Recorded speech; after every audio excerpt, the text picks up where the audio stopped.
This is She's Fruitful. We're a faith-based podcast to talk about all things Jesus, insights, and advice that we have.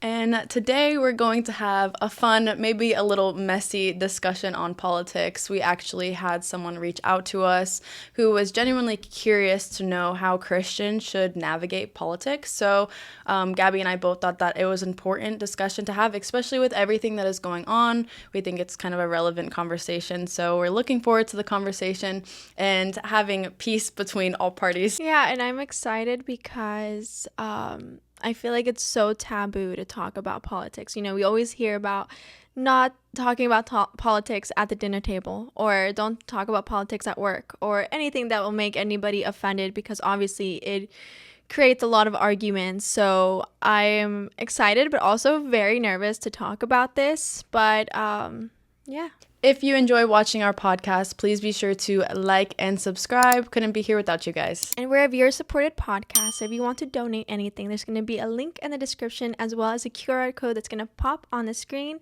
And any donation is truly appreciated, and we love every single one of you. So did anything exciting happen this week? School. I had to do like an 8-minute speech, and on top of everything else that's going on with my life and all like the other 3 classes that I'm taking, I'm like, I can't remember this. So I was like reading it off of my iPad, and I'm like, I know I'm gonna get points off of this. But that's like my whole excitement for this weekend. I'm like, what else happened? Oh, I booked my venue for my wedding. And yeah, Those are really exciting things. How about you? My week, let's see what was exciting. I think the most exciting thing hasn't happened yet. So it's like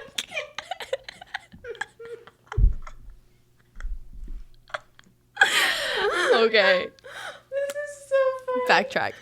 I think, okay, let's see what has been exciting this week. You know, I am just gonna go right back to we woke up. And I think that is pretty darn exciting that we get to do this life. And this week, actually, which is exciting, I get to go to Puerto Rico. My birthday is on Saturday. I know. So, I'm excited for you. Big 24. I know. Oh my gosh.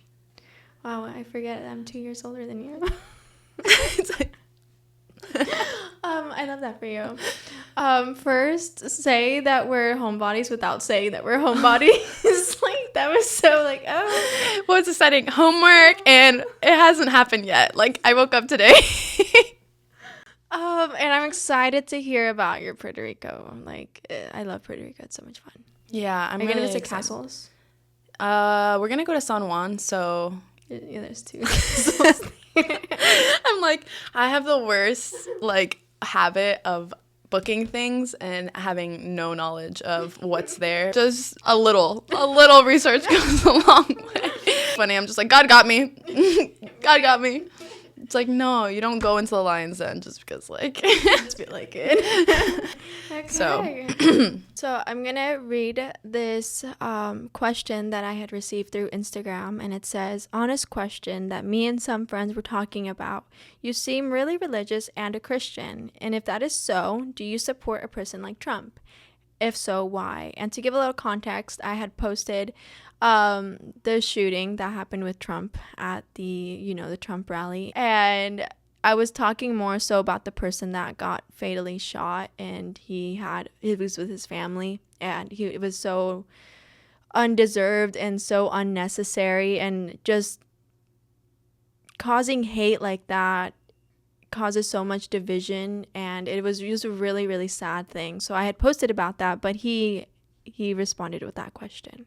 And I think regardless of whatever our beliefs are, the way that we should navigate conversation is with love first and peace first. So if we can't even have a conversation about these things, something that actually Charlie Kirk says a lot is that it's good that we're talking. He's like, when problems happen is when both sides stop talking, stop being able to have disagreements, stop being able to have conversations. Like, that's when hate happens. That's when, like, we start looking at the opposite party as, like, the enemy. Evil, like, then the enemy. And, like, at the end of the day, keeping the main thing that we are all evil in our own way. We are all evil in our own way. We have all fallen short. We have all left and like have not equaled up to the glory of God. So we're all going to have misconstrued concepts. Our ideologies can be off. That's why we need to have a concrete, absolute truth that we live by, and that is going to be the word of God. So when we're looking at these things, looking at them in a sense as going to what is going to support the Bible, the virtues of the Bible. And the Bible talks a lot about leadership. It talks a lot about the way that the attributes and the characteristics that a leader has. And when we look at those, I think that is what we're going to have to make our judgments off of. So, but either way, no matter what that looks like, it's never like we can't talk about it. It's never that I'm going to hate you for what you think. I'm never going to hate you for what you believe, because at the end of the day, like, you do have your own free will. And I am not the authority. You're not the authority. People are not the authority that are going to judge somebody, because the extent that you judge, it will be judged, like you will be judged. And to the measure that you use, it will be used against you. So even throughout this whole conversation, I think that that's an important thing to remember, is that we're people, and all people are in the body. We're still created by God, and we're supposed to live in harmony with one another. Yeah, I 100% agree. And I think that's why politics, it's so taboo to talk about it, because again, we always hear, don't talk about politics at the dinner table, don't talk about politics at Thanksgiving, don't talk about politics at work, all these things. And I really do appreciate when people come to me and ask questions, because they're very curious and they just want to know. They want to know why you have a certain standpoint. They want to know why you believe in what you believe in. A lot of people either, again, they don't have conversations. They just either argue, or they just ignore each other and have their dividing sides. And that's why I really do appreciate that this person had reached out to me and asked me. Everything is so spiritual. The enemy comes to kill, steal, and destroy. Those are his main things. His resume has never changed. It's the same.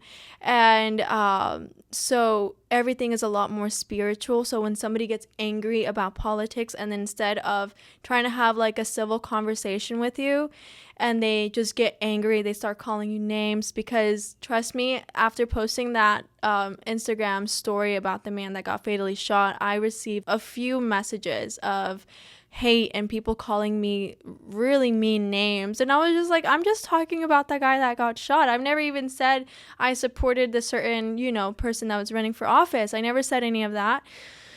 So it was really sad to see people resorting to anger. And I have seen that throughout my life when it comes to politics. And it shouldn't be like that. But we do have to understand it's a lot more spiritual than we think. There's an enemy, wanting to steal our happiness, wanting to kill and destroy everything that God had designed. So knowing that when people do get angry, it's because that there's something more spiritual happening.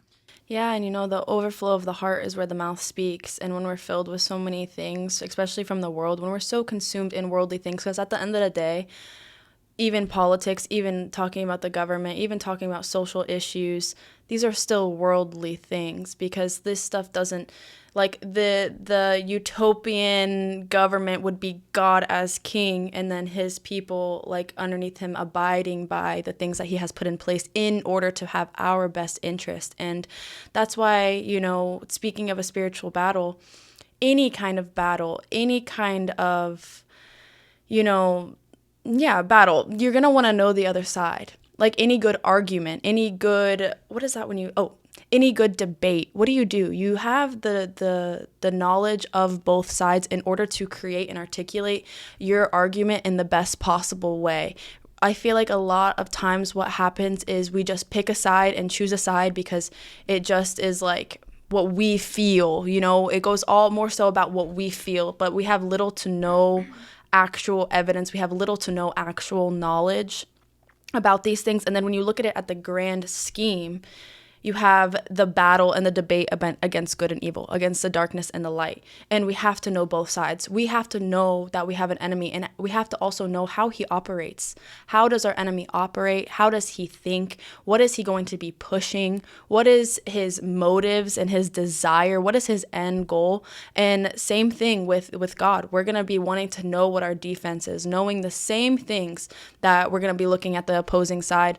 And we're going to be able to see things a lot clearer that way when we actually take the time to understand both sides before saying how we feel or just being led by our emotions and feelings. Because for the longest time, I didn't really get involved too much with this because I didn't have the knowledge, and I feel like speaking on things that we don't really know about, like, what does that do? I don't think it makes any real progress. I don't think it really gives me any ground or anybody any ground to stand on. And I'm not saying that I'm like fully educated and I know everything now, but I feel like I'm at a point now where I understand like what's happening, and I understand like what things are, what's being pushed at us, and like the nucleus of the family, which we're going to talk about. We're going to be talking about, removing parenting, what's happening within within the parenting, what happens when we remove our rights, take our land, like all of these things that ends up giving a certain control to people who are like leading that, I guess is a way to say it. But what I do want to say is that like we have to remain humble. We have to remain have a sense of humility, understanding that we don't know everything. Even the people who have spent their whole lives like learning this and studying this still do not understand everything. If we want to say that we even understand things biblically, understand what happens in this life, understand spiritual matters in our own mind without thinking that there is like a higher being in order to guide us into that, we are like deceiving ourselves. And it's very foolish to think that you know everything. And that's pride. Pride is what's going to puff you up. Knowledge puffs you up. It makes you think that you know everything. And when you're solely running off of your knowledge, it's going to make you a bitter, argumentative person. So, yeah. And debating, the Bible talks about, I think it's in Romans, and it talks about the list, of people that wouldn't really inherit the kingdom of God. And it, is the list of people of, homosexuality and all these, like, people that sleep around and all this stuff. And in there, it's debaters. And I was like, I wonder why. And I looked into it because, the Bible calls us to be the defenders of the law. And to be the defenders of the law, first we have to understand and know the law. Second, we have to, there's no second. I lost it. But, what's it called? So I looked into it, and it's those people that debate to win. They debate because it's more pride than it is to glorify God. And that's the thing where we are called to be defenders of the law. We are supposed to know the law, and we are supposed to be able to tell people about the law when they have questions. But when it comes to a point where it's more of a pride thing, where it's more of a self-righteousness instead of glorifying God, that is where you are in the wrong, because you aren't looking to God. You're looking at yourself and saying, oh, like, I know all of this stuff. I know I'm pretty good at debating, and I'm arguing to win instead of arguing, or not, I wouldn't even want to say argue, like defending the law for the glory of God. I think that there's somewhere in there that we're even supposed to stop speaking when it turns into something heated, because our job, again, I'm not here to convert you. I'm here to just confront you or like shine light on sin, and then also offer you forgiveness and salvation that comes only from Jesus. Only our whole reason that we are here is to proclaim the message of the gospel, which is greater than anything else in this world, and to the point where things become arguments. So again, like your heart posture, when you are talking to people, when you are having conversations with people, what is your heart posture? Are you looking to actually understand? Are you looking to actually have a conversation? Are you looking to be offended? Are you looking to fight back? Are you looking to be defensive as soon as someone ever tells you how they feel? Like, and I've been guilty of that because I'll be the first to admit that I'm a very stubborn person. Like, I know it kind of is like an oxymoron because that takes a lot of humility to admit, but I'm admitting it now because God's been working on that part of me, and I'm not as stubborn as I used to be. So like, because of that stubbornness, anytime anybody that when I thought something, I was right. Like, you are not moving me, which God ended up using for his glory, because now I will stand firm for the gospel. But it's just so funny, like how, like that learning period, because I realized like, man, like you need to learn how to take correction. You need to learn how to hear people and understand people. And the greatest act of love is being compassionate, being able to listen, being able to understand viewpoints, but also being like the tree that's planted and rooted in God that is not moved. No matter what happens in this world changing around us, like we will not be moved. We still understand these things no matter what modernism takes place, you know, like whatever people are trying to change, like our truth does not change. The truth of God does not change. It is an absolute truth, and we will always live by absolute truth. But if you come at me that's with something that's not an absolute truth, I'm not gonna respond with impatience. I'm not going to respond with impatience, and I'm not going to be unkind to you, because at the end of the day, it will always be this way. The battle is not with flesh and blood. We have one enemy, and that is not whatever your political view is. The one enemy that we have is Satan. You know, when people are upset with you and everything like that, like you said, the best times to represent Jesus is in times of offenses, because when you're arguing back with so much impatience, with so much anger, with so much malice, and trying to hurt the other person instead of coming from a place of love, they see that, and then you talk about being a Christian, they will see that and then be like, I don't want to be a part of any of that. So you have to be very careful with how you speak to others, with how you're treating others in times of where they're trying to offend you, or in times of where you do feel offended, because obviously we all know what it feels like to be offended. You want to react in anger, but you have to make sure that you're always representing Jesus, because sometimes you're the only Bible somebody will ever get to know, right? You're the closest thing that they will ever get to know about Jesus. So if that is how you are representing Jesus, and you're angry about the politics or any policies or any bills that are going to get passed or whatever the case may be, and they see you acting like that, they're not going to want to be a part of any of that. I am so very glad that you mentioned that point, because for the longest time, when I first, really started, giving my life to God, and really started, applying principles, and, getting rid of the sin in my life, it almost hardened my heart, because then I was looking at people who weren't living like that, and it made me offended. Like the way, and that was being offended. I didn't know that. The way you're living offends me. That's why I'm feeling the way that I'm feeling. And I also had a sense of urgency, don't you guys understand that, it's talking of eternal matters. We don't know when Jesus is coming back. And, God had to be whoa, he reined me in for sure. But, now I look at it and it's so, so clear, because I've had times talking with, family members about God, and I get so passionate about it that even, I've had someone tell me, if this is Christianity, I don't want anything to do with it. And, I'm going to be so real with you guys, because I know I'm not the only one who struggled with that. Sometimes it is really hard when you have so much, the truth, and you want so badly, not out of, hate, but I love you so much, and I just don't know how to go about it. So now it's coming off as me, condemning you, or me not liking you. But really, in reality, I just want you to have the same salvation that I have experienced, the same grace, the same love, the same forgiveness, the same peace that I have experienced, even though it's not on display at the moment. But again, something that God has also worked on me about, but that was so real for me, and that changed everything. And that's why we also should speak truth to people, because if I didn't hear that, if this is what following Jesus is, I don't want it. That was such a wake-up call. And I'm yeah, why would you? Why would you? And I had to look in the mirror, and I had to realize that this is not what being a Christian, this is not what God has called me to be. We're supposed to bear with one another, endure with one another, be graceful and gentle. When you do correct, do it with gentleness and respect, and see people how God sees people first. And understand the biggest thing that helped me understand this and have the love and patience that I need for people is realizing that the only thing that brings illumination to the truth The only thing that can shine light on our need for Jesus and our spiritual bankruptcy is the Holy Spirit.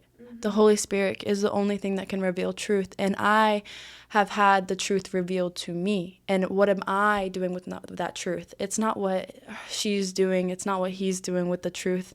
It's what I am doing in my own specific life. So I guess we'll use it as like a heart check. If you're trying to even spread the gospel to someone, whether that's, or talk about politics with someone, or talk about anything with someone that there is a disagreement with, remember, like, your job. Remember where you stand. Remember that nothing is meant to shake you. And when you are emotional, that means you have emotional immaturity. You are emotionally immature and you lack emotional maturity. And that is when we need to just learn and almost keep our mouth shut until we're actually ready to be able to speak without being so clouded by our emotions and being so led by our feelings, because that's not a good place to be. I love that so much, and I'm so proud for you to be so humble before the Lord and be like, you know what, yeah, I probably have a hardened heart, and I have to have like a heart check and see where my heart posture is at. And it's hard because we do love people so much, and sometimes, like you said, it comes from a place of urgency. Like, you want them to be saved and you don't know how else to say it, but so you get angry and impatient because you want them to just understand. But we have to understand and know and realize that our jobs is just to plant seeds, and God will do the rest. And for everybody listening, like, no matter what your beliefs are, if you have differing beliefs, I pray and hope that, if you do feel some kind of any kind of a offense, or you feel any type of way listening to this, just know that we come from a place of love, and we are mostly being more biblical than more political. Mm-hmm. Like, we are always going to be keeping the main thing, and that is Jesus, and that is making sure that his moral standards and his values are heard and that they are known. And I want to talk about, or I want to say this verse in Matthew chapter 5 verse 13 and 16, and it talks about our jobs on this earth. It says, "You are the salt of the earth, but if the salt loses its saltiness, how can it be made salty again? It is no longer good for anything except to be thrown out and trampled underfoot. You are the light of the world. A town built on a hill cannot be hidden. Neither do people light a lamp and put it under a bowl. Instead, they put it on its stand, and it gives light to everyone in the house.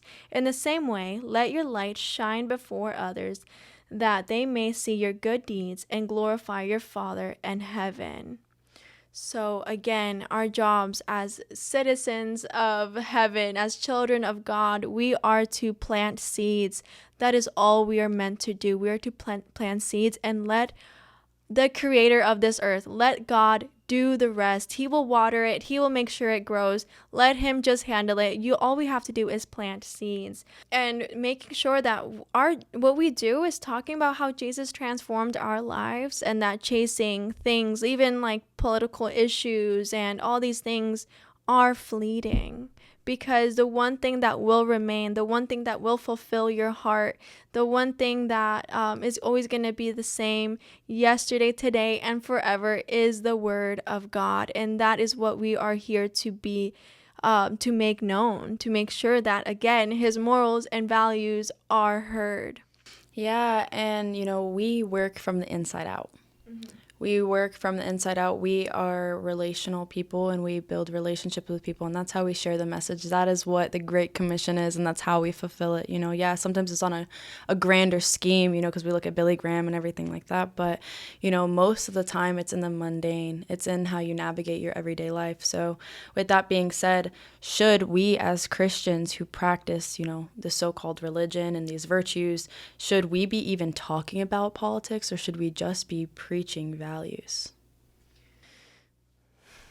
I think our values will influence how we see political issues. So in a sense, it kind of goes hand in hand, because we as Christians have the responsibility, again, that God's morals and values are heard. And so if we have to make sure that we have accountability in who we vote for what policies we vote for, all these things, that they align with biblical values. So in a sense, like, not more so talking about political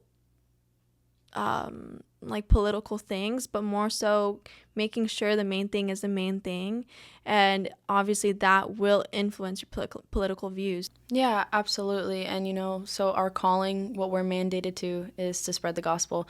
And I love how John MacArthur, we'll actually probably link this episode because it was really nice it was really just educational and informational, and it just was very enlightening. So we will definitely link it in the description, but it's going to be the Ben Shapiro show, episode 29 with John MacArthur. Not all of it is political based, but he did describe politics as the art of reordering human society on a temporal basis, because that is kind of what politics are. It's always changing. New values are always coming into place. Everything is always changing in this world. It's at a very fast pace. So I don't think that we necessarily avoid everything political just because we consider ourselves Christians. I think as Christians, we want to elevate justice and righteousness. Mm-hmm. We want to pursue something that's going to be the best interest for the society, that's going to measure up to biblical values, being pro-blessing, increase order, pro-life, pro-character, pro-virtue, pro-honesty, pro-morality, pro-God. So ultimately, like, that is what's going to shape our views. Like you said, I think it does have a deep influence of which way we go down. And so that's why I think it's very important to have to educate ourselves. That's why even us speaking now, like, we're not experts in politics. We can't tell you every single detail, every single law, every single, doctrine that has been released or anything like that. But we do know what the Bible says, and we do know what God says about these things and how we're supposed to be living with one another, and the virtues that we're supposed to be pursuing and what we're also supposed to be dismissing. Because I feel like our job is to oppose evil or even oppress evil and promote good and acknowledge the good. I agree 100%, and the Bible talks about hating what he hates and loving what he loves. So any policy, anything that is going to be endorsing the destroying of families, destroying the nucleus of the home, destroying what God created to be male and female, anything that goes against that, we should really oppose that and make sure that, again, and I'm going to be saying this throughout the whole episode, that his morals and values are heard. And growing up, I didn't really think about politics. Like, I was just living my life. I'm just like, whatever happens, but as I gotten older, I have realized that politics really does impact your life. Yeah, and I feel like a lot of the times now we're not only just talking about social structure. Like, the government isn't necessarily for social structure anymore. It's like a direct attack on morals. Mm-hmm. So we're no longer talking about social structure. Again, we're talking about morals. And it talks about how the rulers of our society should fear God, be just, and not take bribes. Mm-hmm. It talks about, fearing God and having honesty and having integrity and not being a drunkard, not being all these things. And, so if we see a leader that comes into place and that they have no fear of God, and doesn't believe in God, to me, that's not going to be a just ruler. And if we're looking for justice, it's going to be because God is the God of justice, someone who is going to be pursuing the right thing. And that's why, again, when we don't have a standard of truth, the truth is going to change. So if we're not navigating our life on the basis of an absolute truth, we're going to be navigating life on the basis of our own feelings. Mm-hmm. And when that just comes into, again, we talked about it, autonomy. We are our own God. We have the right to say what we want to do. We are going to gather the great numbers that believe what we believe, feel what we feel. And the thing is, birth control, for instance, abortion, all of these things. There was a time in my life where I didn't really care. I was like, whatever, and the closer that I got to God, I understood that what these things are doing is helping us to avoid consequence. It's almost giving us a free pass to sin a free pass to do whatever we want. And I think that we've all been there. Like, I have taken birth control before, you know what I mean? But that doesn't change the fact, just because of how I feel about it or what I have done with it does not change the fact that it's a sin. It doesn't change the fact that it goes against God, you know? So it's like, we can't be just led off of what we feel or just approve of something just because it is approving what we're currently doing. We can't applaud something just because it's a sin that we're also entangled in, because it's that sin that so easily entangles us, and it is a snare to us. It does trap us. So we have to be very careful about being led by feelings, especially when it comes to political views, going with political views that are solely based off of what I want to do. Like, I'm not going to go with a political party that's just more tolerant and lenient. Like, honestly, to me, that's not love. To me, that's not something that's secure. To me, that's something that is going to be ever changing. And to me, that's also a scary place to be, because I'm grateful that I've been called out for my sin. I'm grateful that I have now taken accountability, because a world without accountability is a scary world to live in. Like, we need to be accountable. We need to understand consequences, and we need to be thankful for consequences. And at the end of the day, the greatest consequence is being separated from God, is being separated and being so deceived, thinking that this life is your own life, but then you die, because death is guaranteed for all of us, and we're risen in front of a holy God. And he's like, that's what you fought for? That's what you thought was right? That's what you lived your whole life doing? You know, I gave you the breath in your lungs. Again, when we think of the government, because there is a verse, I'm forgetting it now, but I think I wrote it down, but right now I'm going to go off of my head, where it's saying, like, submit to all governing authorities, you know, because it is established by God. Yes, the government structure is established by God, but the people that are raised up in that structure are sometimes ungodly people. So it's what we do with the power. Yeah, the government is a wisdom from God. The reason that we have a government is from God's wisdom, that we are ordained to order in order to have order in our society. God is the God of order. The government is order, so it comes from God. But what we do with the power that we have been given is between you and God. At the end of the day, that's why we're not here to convict you. We're not here to we're not here to we're not here to have the authority over you and to change your mind. That is not what we are here for at all. So it's like, that is between them and God. The verse that you pointed out, it was Exodus 18:21, and it says, "But select from all the people some capable, honest men who fear God and hate bribes." So this is somebody that we should be endorsing in our leadership position, right?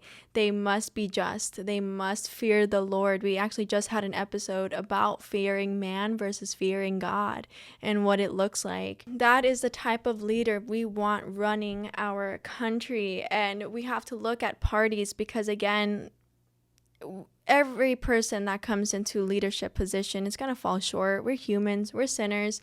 And looking at politicians and looking at to see who we want to be our president it's a very unfortunate realization, and kind of a sad realization, that we're kind of choosing the lesser of two evils, right? We have to choose which one is more biblical based, which one is more endorsing the values and the morals of God. And even though, like you said, that person may not, may fall short in a lot of ways, we have to look at the person that is going to be more aligned with the word. Talking about Planned Parenthood, in the 1970s, that's when the birth control became a thing. And that is where you see, like, the moment that, Planned Parenthood happened and birth control became a thing, that is where you see unwanted pregnancies. That's where you see mothers and or fathers leaving their babies because they didn't want it. That's where you see a lot of STDs happening. And I heard Jordan Peterson talking about the birth control, and people didn't know what the power it hold. They didn't know that. And I want to make it known, like, I do understand some people take birth control because of their acne and all these things, but I do want to say that that's not really trying to figure out the problem of why it's causing your acne. And it does help, because I also took birth control for that reason, and it did clear my acne, but it also, all the symptoms that comes with it, like the anger, there was one birth control that I was taking, and it literally made me suicidal. Like, I was so suicidal. I was very depressed. I was always crying. I didn't know what was happening to me. I realized that I should go look at the birth control, like, reviews, and it was probably one of the worst birth controls. And I just feel like God created man and woman to create children and to be fruitful and multiply. But God also created, I feel like, it's very, and I'm going way off topic, but women have cycles, and there's times where you really cannot get pregnant, and there's times where you can get pregnant. And I think that we were supposed to know the cycles, to know, like, obviously God wants us to have kids, but not to the point where it's like, it's a lot of so I think that there's a reason why God designed us that way, and that we have cycles, instead of going on birth control to never get pregnant, and then contracting STDs, having unwanted pregnancies because it's not 100% reliable, and all these things. So it's very, and I know I just went on a whole rant, but it's very, I mean, but these are things that are happening in our world right now. So, like, I think this has everything to do with it too, because these are things that are being pushed on us, and that's why I even touch on it, and that's why I feel like we even touch on it, is because these are things that are being told to us. And I even think about what's being taught in schools now, like, we're seeing things that are happening in our schools, that we're learning things in schools to even not tell our parents. Like, don't talk to your parents about this. Like, and the whole reason that we're having these thoughts to begin with is it's because it's being pushed on us. Things are being pushed on us that are not of God. And in order to have a good society, what do you need? You need strong families. You need obedient children. You need good leaders. And, like, without these things, we're going to have a society that crumbles beneath itself, that destroys itself from the inside out. And, we talk about strong families. And I think right now, like, our identity issue is very, very prominent in our society today. And it's something that I don't think that we have dealt with truly before in our past to this extent. And when we have confusion to that measure, when men are not being men and women are not being women, like, and then kids don't know what to look at either, because again, kids are sponges. Like, now kids are looking at their fathers as someone to just disregard, when I'm going to say right now, man, if you are a man and you don't even have children yet, and you are just a man, the power that you hold, like, you are a leader, and you are strong, and you have humility and honor, and you have the ability to dictate the direction that our whole society goes into when you step up and you actually, like, step into that role. And women, like, the job to raise up the younger generation, being a homemaker is a full-time job, being a woman is a hard job, the things that we have to go through. But we offer a home when you give us a house. Like, we bring comfort, we bring peace, we bring so many good things. So to take that structure and then to bring in children who are disobedient and who don't want to be obedient to their parents, what is that one promise what is the one command that comes with a promise? Honor your father and mother, so that it may go well with you in the land, so that you may live a long life in the land and prosper in the land. So when we have children that don't honor their parents, what are we going to get? A land that does not prosper. A land that has not lived long, a short-lived land. That is the opposite of these things. And that is what we are walking into unless we step up and we recognize what's happening. And then another thing with these things is that, we can't be led by selfishness. Like, when your decisions also impact people around you. Like, your choices, what you choose to believe in, what you choose to stand firm in, that's why you cannot just base it off of your feelings, because that is selfish. It is very selfish to base your things off of only your feelings. It's very selfish to want to be able to have birth control and abortions and all these things just so you can go have sex, just so you can go and not have consequences, just so you can have control over your own body, because, like, that is harmful. That is like you're diminishing the power. You're diminishing the weight it's supposed to carry. And when we run around just not having consequences, like, again, like, that's not somewhere where we want to be. It's like Sodom and Gomorrah. It's like, I keep saying this, but I 100% agree that, families are like the backbone to any society. Obviously, God is too, but God created families for a reason. And when you destroy the nucleus of the home, it will we see it now. Like, kids are disrespecting their parents, and it's so common. It was so crazy to see this, but I saw a video of a kid not wanting his parents to be at his birthday party because they weren't like on social media and like didn't have any kind of views or followers. And it's like, what is this? And they were like allowing him to speak like this, and I'm just like, how are you letting kids rule over you? It is, we have to make sure that we step up. Don't spare the rod. Yeah, but talking about the government, I want to read Romans chapter 13 verses 1-5, and you touched on this earlier. It says, "Let everyone be subject to the governing authorities, for there is no authority except that which God has established. The authorities that exist have been established by God. Consequently, whoever rebels against the authority is rebelling against what God has instituted, and those who do so will bring judgment on themselves. For rulers hold no terror for those who do right, but for those who do wrong. Do you want to be free from fear of the one in authority? Then do what is right, and you will be commended, for the one in authority is God's servant for your good. But if you do wrong, be afraid, for rulers do not bear the sword for no reason. They are God's servants, agents of wrath to bring punishment on the wrongdoer. Therefore, it is necessary to submit the authorities, not only because of possible punishment, but also as a matter of conscience." And in the episode that Ben Shapiro had with John MacArthur, it was really good, guys. And John MacArthur points out these three things, which is the 3 tools that God has given the world to restrain evil. And the first one was conscience. And you can destroy conscience by manipulating the truth. So, for example, and he gave this example, it was really good, the individuals who did 9/11, right?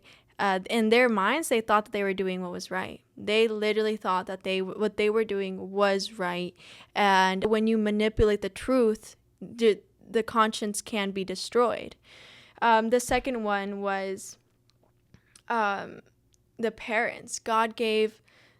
God's second tool that he gave the world was parents, and that was one of the commandments with a promise. It says, "Children, obey your parents, for this is so right. It will go well with you, and you will be successful." And you destroy this by damaging and destroying the nucleus of the home. Like you said, we disregard our fathers. Movies that make the fathers look like they don't know anything, and they're kind of dumb. They're just kind of like ignorant to everything, and they just watch TV all day and don't care about anything with the family. They don't care about anything, right? And like you said, a man has so much power, the same as women. We hold so much power. Your children will know what a man is supposed to be like by their fathers. And the third one is the government, right? So they are to honor the good and punish the evildoer. And the Bible says that it doesn't bear a sword for nothing. And I do remember this when I was studying Genesis, and John MacArthur also brought this up, but when I was studying Genesis, it talks about, by a man you kill, by a man you will be killed.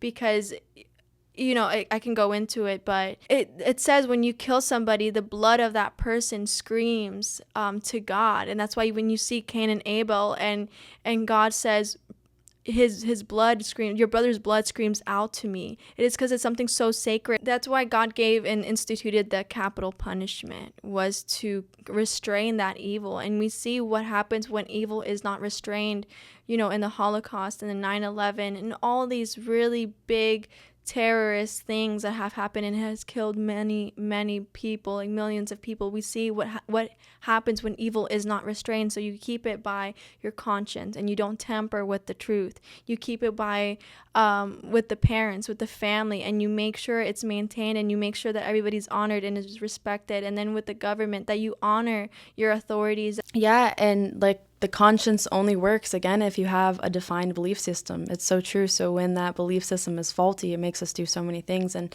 the way God like looks at society, by default, we're corrupt beings. Like by default, we are, corrupt.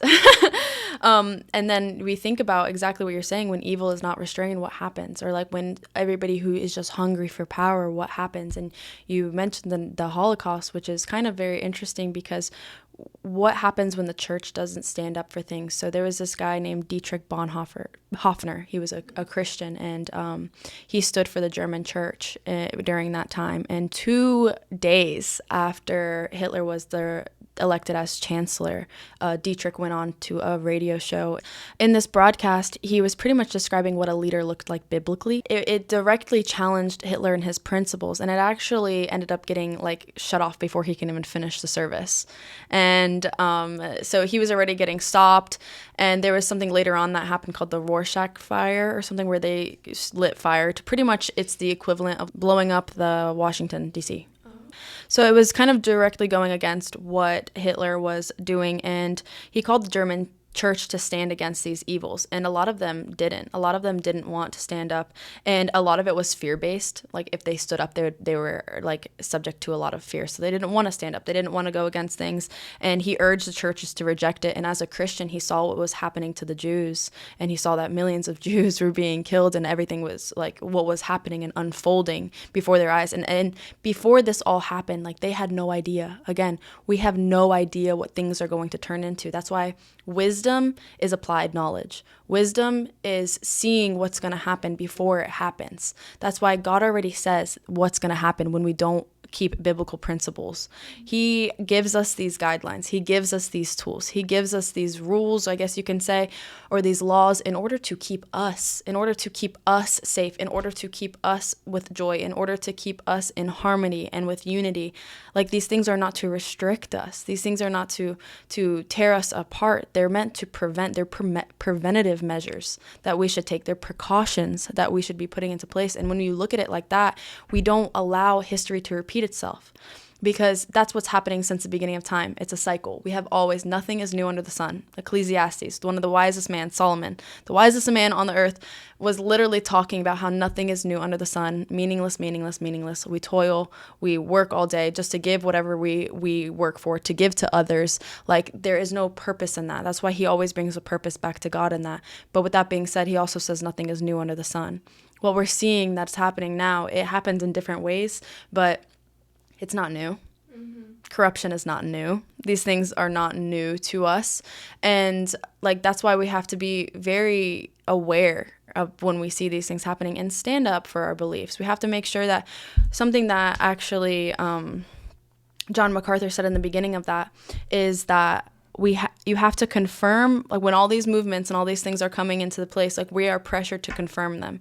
We are pressured to confirm all these movements. And what happens is that the church chases the world until it abandons its own message. Mm-hmm. The message is that we are sinners standing against sin, and that Jesus is the only thing that brings salvation to us, the only thing that's going to bring order. Another question that I think was asked in that is, would the world be a perfect world if only Christians were in office? No, I don't think that the world would be a perfect place, because we're not perfect. We're Christians, and that means we're sinners, and we're always going to fall short. And as long as we're in this earthly bodies, we will fall short and we will sin. If you believe that you are without sin, you are deceiving yourself.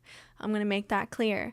And so this idea of, if we were all Christians, would it be a perfect world? I don't think so, because the New Testament shows and tells us that it will never be a perfect world. And that's why Jesus has to come again to establish his kingdom. The first time he came was to bear our sins on the cross and to make us right with the Lord if we believe in him, right?